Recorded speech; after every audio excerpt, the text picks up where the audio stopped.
Assalamualaikum warahmatullahi wabarakatuh. Yang kami hormati semua, Bapak Menir, selaku dosen pengampu mata kuliah terapi wicara pada RBM, dan teman-teman semua yang berbahagia. Pada kesempatan kali ini, kami dari kelompok 3 akan menyampaikan diskusi kami tentang layanan rehabilitasi pada anak dengan difabel melalui RBM.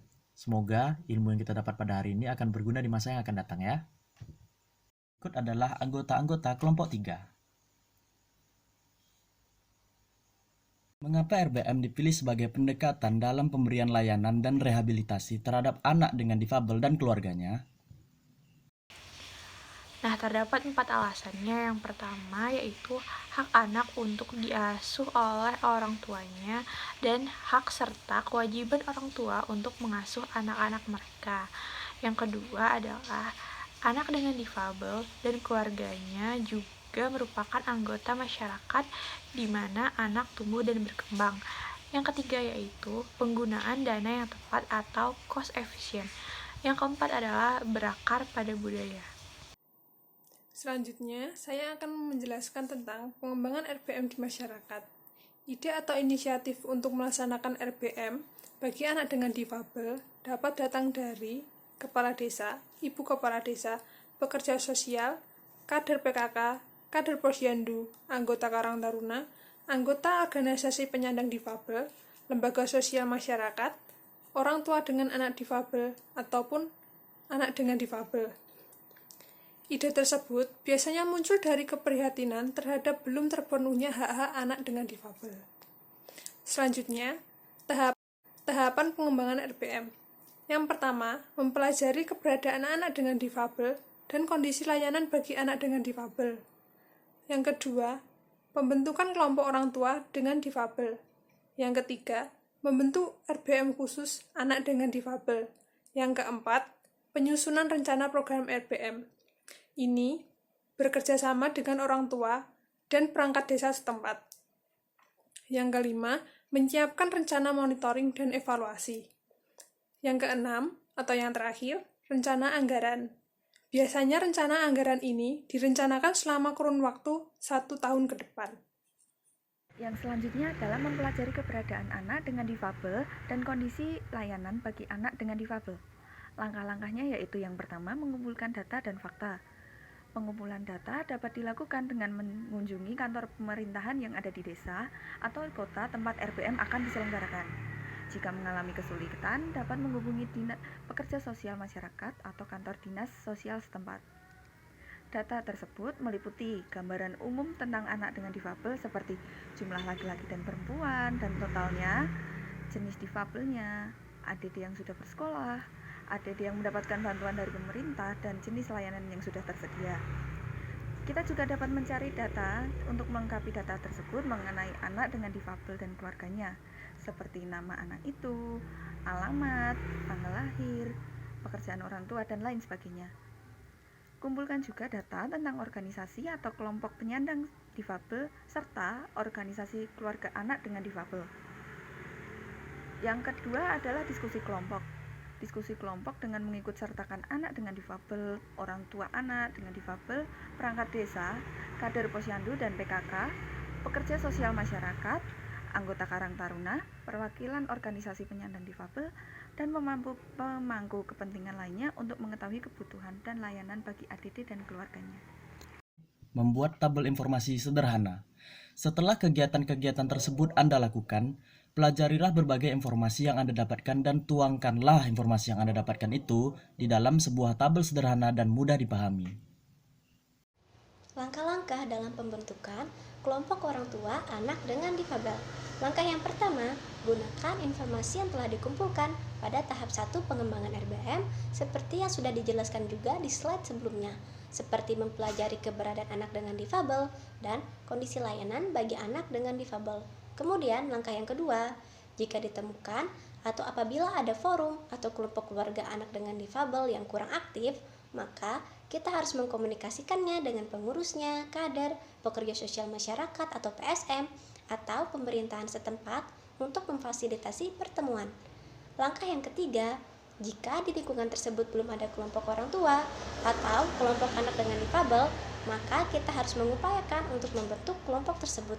Caranya dengan kita mencari, menemui, dan mengajak orang tua anak dengan difabel untuk berdiskusi tentang berbagai tantangan dan kebutuhan apa sih yang mereka hadapi dalam mengasuh dan merawat anak mereka. Kemudian, doronglah para orang tua anak dengan difabel ini untuk dapat bertemu secara berkala dan membentuk sebuah kelompok. Langkah yang terakhir, mintalah dukungan dari kelompok orang tua atau keluarga anak dengan difabel untuk memberi dukungan pada penyelenggaraan RBM dan terlibat aktif di dalamnya. Selanjutnya yaitu pembentukan RBM khusus untuk anak dengan difabel. Yang pertama yaitu meminta dukungan dan persetujuan dari aparatur desa dan tokoh masyarakat setempat, yaitu dengan cara menjelaskan mengenai siapa itu ODD dan keluarganya, dan memberikan penjelasan mengenai mengapa keberadaan mereka perlu untuk dukungan dan perhatian. Selanjutnya, yaitu meminta kepala desa untuk mengundang suatu kelompok atau individu seperti ODD, organisasi, dan lain-lain yang digunakan untuk pembentukan pengurus organisasi RBM. Selanjutnya, yaitu pembentukan sekretariat RBM yang digunakan untuk mempermudah koordinasi dan komunikasi antar pengurus. Selanjutnya, membuat berita acara terkait mengenai pembentukan organisasi RBM yang sudah ditandatangani. Selanjutnya adalah penyusunan rencana program RBM. Bagaimana sih langkah-langkahnya? Nah, penyusunan RBM ada 3 langkah. Yang pertama adalah melakukan pertemuan pengurus RBM. Pertemuan ini akan dihadiri oleh ADD, orang tua ADD, dan kelompok-kelompok masyarakat seperti Forum Keluarga ADD, Karang Taruna, PKK, PSM, kader, kelompok pengajian, dan sebagainya.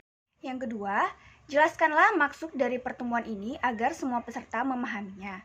Setelah peserta memahami maksud dan tujuan pertemuan, jelaskan berbagai informasi yang telah berhasil dikumpulkan tentang layanan bagi ADD dan keberadaan ADD di masyarakat. Dalam penjelasan tersebut, upayakan agar semua peserta pertemuan dapat memahaminya dan bertanya apabila ada informasi yang tidak jelas. Jangan sampai terjadi miskom. Lalu yang terakhir, setelah semua sudah memahami maksud dari pertemuan, mulailah untuk membuat perencanaan program RBM. Perencanaan ini dapat dimulai dengan membuat daftar kebutuhan dari ADD dan keluarganya di masyarakat yang pemenuhannya akan dibantu melalui RBM. Kebutuhan tersebut dapat berupa layanan kesehatan, kebutuhan untuk mendapatkan pendidikan, serta kebutuhan untuk dapat bersosialisasi. Menyiapkan rencana monitoring dan evaluasi, yaitu ada 3.